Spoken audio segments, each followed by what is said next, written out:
Does your sales team need better strategies? Don't lose sales due to unqualified leads, poor sales controls, and missed sales targets. In this video, you'll learn the top sales strategy tools like dynamic pricing models, prospect qualification, contract lifecycle management, ABC analysis, and KPI dashboards for sales targets, which you can download and customize to your needs with the link in the description. Real quick, for those of you who don't know us, we analyze business frameworks and summarize business books to stay on top of the latest business strategies. In addition to the tools already mentioned, you can also gain access to AIDA conversion funnels, portfolio analysis, buyer and seller journey maps, value-based pricing, and marketing radars. Just check out the link in the description. We'll also share how companies like Facebook, TikTok, Ford, and Microsoft use these strategies for their own sales funnels. The most important aspect to any sales strategy is your pricing. That is especially true when you conduct B2B sales. While many people know Facebook and TikTok as social media networks, they are actually both B2B businesses, with advertisers as their main customer. Facebook, Google, TikTok, and many other social networks that incorporate an ad revenue model use a method known as dynamic pricing to charge customers different rates depending on how large of an audience they want to reach. These advertisers then compete with other sellers for the best prices. Since the pandemic accelerated online spending to $26.7 trillion in 2020, the average starting cost of 1,000 impressions for a Facebook ad went up with it. For example, the average starting CPM in 2019 was around $5.12. But by May 2020, it had risen to $7.19. In October of 2021, Facebook's average CPM was $11. Now, compare that to TikTok, which brings in $1.3 billion in annual ad sales. In 2020, Facebook generated around $84 billion. In fact, for every $1 per user TikTok makes, Twitter makes 5, YouTube makes 7, and Facebook and Instagram make 9. To solve this problem, TikTok launched improved tools for advertisers to better target ads, allow businesses to more efficiently sell through the platform, and will next test subscriptions and tips to complement ad revenue for both the platform and its creators. With more options, TikTok will create greater dynamic pricing with tools that are reminiscent of those rolled out by YouTube in 2018. If they have the same effect, TikTok could see its ad revenue grow by 7x or more, especially now that it reached 1 billion monthly active users. Dynamic pricing model is a flexible pricing strategy for B2B sales where prices fluctuate based on market and customer demands. With dynamic pricing, you can add multiple price points for different customer segments so you don't miss sales. Compare the dynamic pricing model on the right to a static pricing model with a single price on the left. With static pricing, there's only one chunk of revenue that grows based on the number of contracts. The negative space around it is all the missed sales that could have closed at different price points. On the dynamic pricing square, you can see that the more varied and flexible price points you have, the more dynamic your pricing can be, and less revenue that you miss. That's why Facebook is able to make so much revenue. It will accept any bid at any price point from any seller, and therefore only misses revenue if the seller leaves dissatisfied with their results or if competitors offer better rates, which TikTok will now try to do. The second most important tool in sales is a strong lead sourcing tool. For example, if you want to price according to a target persona, how do you know who that persona is? To determine which prospect is worth their time, many industries will use a sales development representative to qualify inbound leads. Inbound will always be more loyal because they came directly to you. Companies that sell timeshares have a unique sales tactic because they offer free vacation packages to customers to attend a seminar. They have already qualified that their lead is cheap. As the sales rep attempts to sell them on a high subscription fee expensive product like a timeshare, they use specific tactics tailored to a more frugal customer segment. In addition to their theme parks and movies, Disney sells a similar product with its vacation packages as part of their Disney Vacation Club.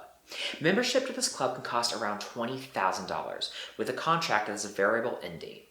Disney qualifies leads to determine which membership level to sell with a system called points. One way they qualified leads online is with a form field that asks prospective leads to watch an intro video online or get a free DVD. These micro-commitments help decipher who is in it for the long haul versus who is just browsing.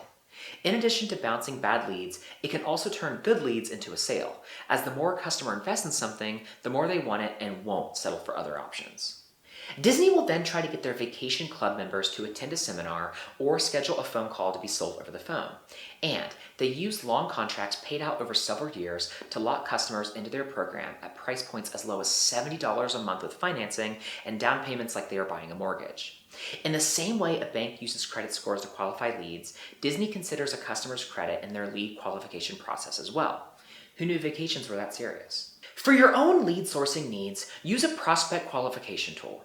This visualization includes different dimensions a salesperson needs to ask, beginning with any industry or firm-specific criteria, the organizational structure of the lead's company, and who is the decision maker, any business issues, compelling events, or the client's sense of urgency, the lead's time frame, and finally, their budget.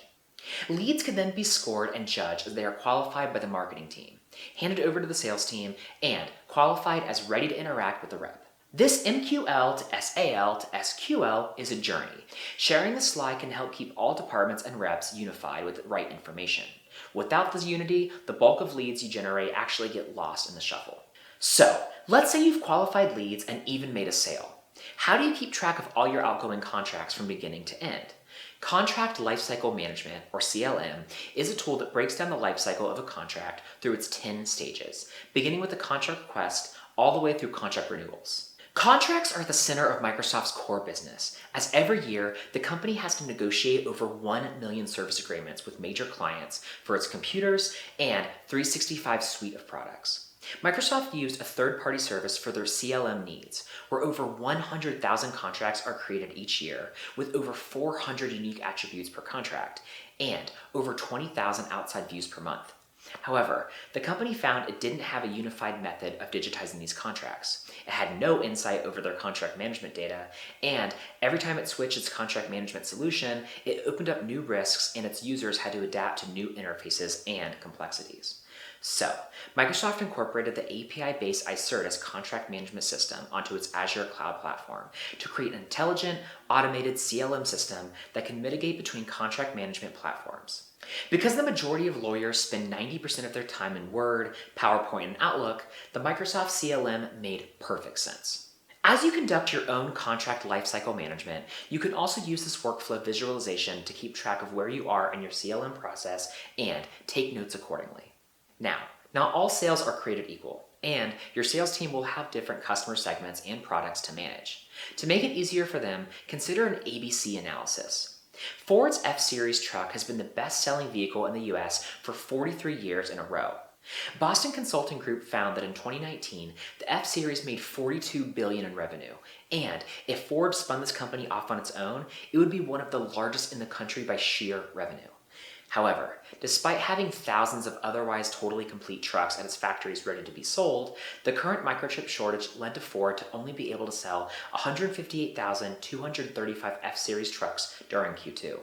The popularity of their F-150 is why Ford chose to create the F-150 Lightning. If even only 1% of F-150 buyers chose to go electric, the truck would essentially outsell half of the existing EV field.